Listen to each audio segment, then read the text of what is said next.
નમસ્કાર વહાલા વિદ્યાર્થી મિત્રો. પ્રથમ પરીક્ષા ઓક્ટોબર માસની 3 તારીખથી યોજાવાની છે. આ પરીક્ષામાં ધોરણ 12ના ઇંગ્લિશ પેપરમાં વિભાગ પ્રમાણેની ચર્ચા મિત્રો આપણે કરી રહ્યા છીએ. તો આજે આપણે આ વિકાસ પરીક્ષાલક્ષી અસાઇનમેન્ટનો જે ઇંગ્લિશનું આદર્શ પ્રશ્ન પેપર છે એમાંથી તમારી પરીક્ષામાં પૂછાઈ શકે તેવા ટોપિકોની માહિતી છે આપણે આપીએ છીએ. એમાં આજે આપણે વિભાગ સીની અંદર કેટલા માર્કનું પૂછાવાનું છે, કઈ બાબતો આવવાની છે તેની સરસ માહિતી છે આપણે પ્રાપ્ત કરવા જઈ રહ્યા છીએ. હું બધાનું હાર્દિક સ્વાગત કરું છું. જોઈએ મિત્રો આ વિભાગ સી એટલે કે સેક્શન સીની અંદર જે કંઈ ઘટનાઓ કઈ પૂછાય છે તો તમે સૌથી પહેલાં જોવો કે અહીંયા સપ્લિમેન્ટરી રીડર છે એ તમારે 5 માર્કની અંદર છે એ પૂછાવાની છે. તો એ કેવી જે આવવાના છે તો એનું આખું આ સપ્લિમેન્ટરી રીડિંગનું છે માહિતી છે અહીં આપેલી છે. તો આ આખો પેરેગ્રાફ છે, એની નીચે આ મિત્રો પ્રશ્નો છે, એનો જવાબ છે તમારે દર્શાવવાના છે. આ 3 પ્રકારના પ્રશ્નો આપેલા છે. ત્યારબાદ ક્રમ નંબર 2ની વાત કરીએ આપણે. એની અંદર પણ રીડ 2ની અંદર જે આખો આ માનસી લખીને જે અહીંથી શરૂઆત થાય છે અને અહીં છે મેન સુધી પૂરો થાય છે, એની નીચે આ પ્રશ્નો 3 આપેલા છે. તો એ આખો તમારે રીડિંગ ચેક કરવાનું છે. ત્યારબાદ 3 નંબર એની માહિતી છે. આ 3 નંબરનું જે છે આખો પેરેગ્રાફ છે સપ્લિમેન્ટરી, એનો મિત્રો 2 પ્રશ્નો અહીં આપેલા છે.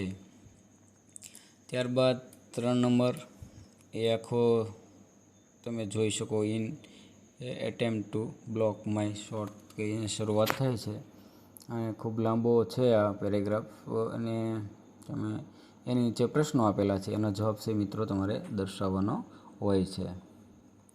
એ જ રીતની ચર્ચા કરીએ આપણે રીડ નંબર 4.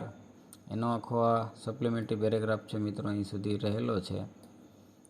તમે જોઈ શકો કે એની નીચે આ આખા ક્વેશ્ચન્સ કરીને મુદ્દો આપેલો છે અને 1, 2 અને 3 આવા પ્રશ્નો છે આપેલા છે, જેનો જવાબ છે મિત્રો તમારે પસંદ કરવાનો છે.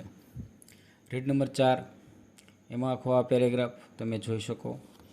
એવું લાગે તો વિડીયોનો મિત્રો થોડી અટકાવીને પણ તમે આ વાંચન લેખન છે કરી લેજો. થોડુંક આપણે આ સ્ક્રીન ઉપર છે થોડુંક ઝડપથી સ્ક્રોલ થતું હશે એટલે તમને થોડુંક વાંચવામાં મુશ્કેલી પડશે, પણ તમે થોડી વાર અટકાવીને પણ છે એ આ બધું જોઈ શકો છો. એના મિત્રો પ્રશ્નો છે અહીં રહેલા છે, તમે જોઈ શકો. ત્યારબાદ 7મા ક્રમની ચર્ચા કરીએ તો આ આખો પેરેગ્રાફ સપ્લિમેન્ટરી છે, એની નીચેના ક્વેશ્ચન છે, એનો જવાબ છે પણ તમારે દર્શાવવાનો. મિત્રો અહીંયા નમૂના રૂપ છે આપેલા છે, કેવા પૂછાઈ શકે એવી સંભાવનાવાળા આખી ઘટના છે રહેલી છે. રીડ 7ની ચર્ચા છે મિત્રો, એ પણ ત્યાંથી લઈ આ આખી છે ચાલુ છે.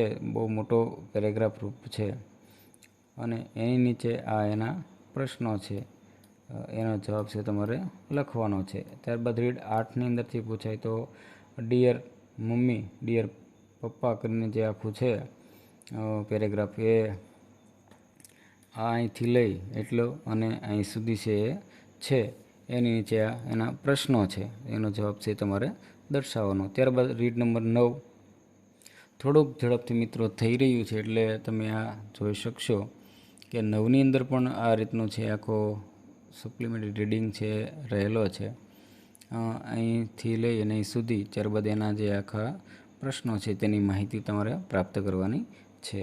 ત્યારબાદ ક્રમ નંબર 10ની અંદર છે read the following passage and write is summary, એટલે કે જે કાંઈ શીર્ષક છે એને ધ્યાનમાં રાખીને તમારે આખી પ્રવૃત્તિ છે કરવાની અથવા વિગતવાર સૂચનાઓ તમે તમારી મેળે પણ જોઈ લેજો એનો અર્થ શું થાય છે. અને 5 માર્કની અંદર છે એ પૂછાય છે. તો એ સપ્લિમેન્ટરી રીડરની વાત કરીએ તો આ રીડ 2ની અંદર પણ આખો પેરેગ્રાફ છે. ત્યારબાદ રીડ 3ની અંદર આખો પેરેગ્રાફ છે. તો એ લઈને અહીં સુધી પૂરો થાય છે. આ 3 નંબરનો પેરેગ્રાફ પણ મિત્રો અહીં છે દર્શાવેલો છે, એ તમે વાંચી લેજો. Read number 6 from my mother's book કરીને શિક્ષક હેઠળ છે આખી ઘટના, એ અહીંથી લઈ અને આ બધું જ એ અંતર્ગત છે.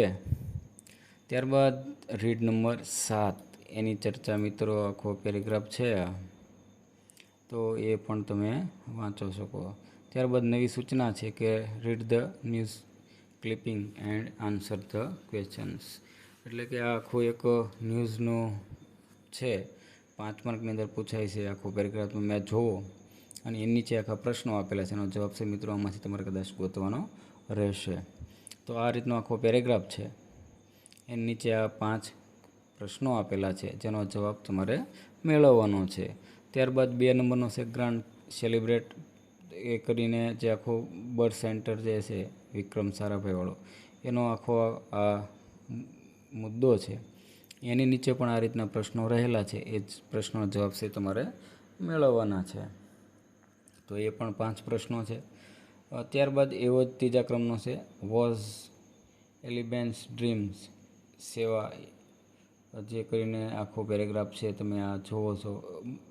અમદાવાદ મોટા અક્ષરે કરીને આખો પેરેગ્રાફ છે, એ વાંચી લેવાનો છે એક વખત, અને જે આ પ્રશ્નો છે તેના જવાબ છે તમારે ફિલ કરવાના હોય છે. ત્યારબાદ 4 નંબરનો આખો પેરેગ્રાફ છે. એ નીચેના 5 પ્રશ્નો છે, એ જવાબ છે આપણે મેળવવાના છે. એ જ રીતનો 5મા ક્રમનો આખો અને નીચે 5 પ્રશ્નો રહેલા છે, એનો જવાબ પણ તમે આમાંથી ગોતીને મેળવી શકો. નવી સૂચના છે કે રીડ ધ ફ્લોઈંગ સેન્ટેન્સ સ્ટાનેન્સ. મિત્રો જે કાંઈ છે તમે વાંચી લેજો પૂરતું. મને મારો ઇંગ્લિશ વિષય નથી, પણ છતાં તમારી એક કોમેન્ટ હતી કે તમે આખું જે એનું એક વિડીયો રૂપ બનાવી અને વિભાગ સી છે મૂકો, એટલે મૂકેલો છે. તો આ યુનિટ 1ની અંદર રીડ 2ની અંદર છે પૂછાય છે. એની નીચે પણ પ્રશ્નો છે. 2 નંબર છે જે આ આખો મુદ્દો છે તેના પણ કેટલાક, એટલે કે 3 પ્રશ્નો છે, તે તમારે આમાંથી ગોતીને લખશો. ત્યારબાદ યુનિટ 2 એમાંથી રીડ 3, એના પણ 3 પેરેગ્રાફ અને 3 પ્રશ્નો. 4 નંબરની અંદર આખો પેરેગ્રાફ અને એના પ્રશ્નો રહેલા છે. એ જ રીતના 5 ક્રમમાં અને એના 3 પ્રશ્નો. યુનિટ 4ની ચર્ચા કરીએ અને રીડ 2 અંતર્ગત એ આખી આ કાવ્યમય રૂપ છે એ આપેલું છે. એની નીચે પણ 3 પ્રશ્નો છે. 7મા ક્રમની અંદર જે છે એ પણ તમે જોઈ શકો અને એના પ્રશ્નો પણ અહીં દર્શાવેલા છે. તો યુનિટ 5ની વાત કરીએ એમાં રીડ 2, તો એ 8 નંબર થયો આખો પેરેગ્રાફ છે અને નીચે આ રીતના પ્રશ્નો છે, તેનો જવાબ પણ આપણે મેળવવાનો છે. ત્યારબાદ મિત્રો 9મા ક્રમે અને એનો પણ પ્રશ્નો અહીં રહેલા છે. તો આ રીતે વિભાગ સીની અંદર સૂચનાઓ જે છે એ પ્રમાણે એક વખત તમે વાંચી લેજો. ફરીવાર કહું છું, અને વાંચ્યા પ્રમાણે જે કાંઈ કીધેલું છે એ પરીક્ષામાં કેવા કેવા મુદ્દા આવશે, કઈ રીતની આખું પેપર સ્ટાઇલ છે, એની માહિતી મિત્રો અહીં દર્શાવેલી છે. જો તમને સારો લાગે તો લાઇક શેર અને સબસ્ક્રાઈબ કરો અને આવા જ વિડીયો જોવા માટે જોડાયેલા રહો. હવે મળીએ આપણે એક નવા જ વિડીયોમાં. ત્યાં સુધી દરેકને પરીક્ષાની શુભકામનાઓ.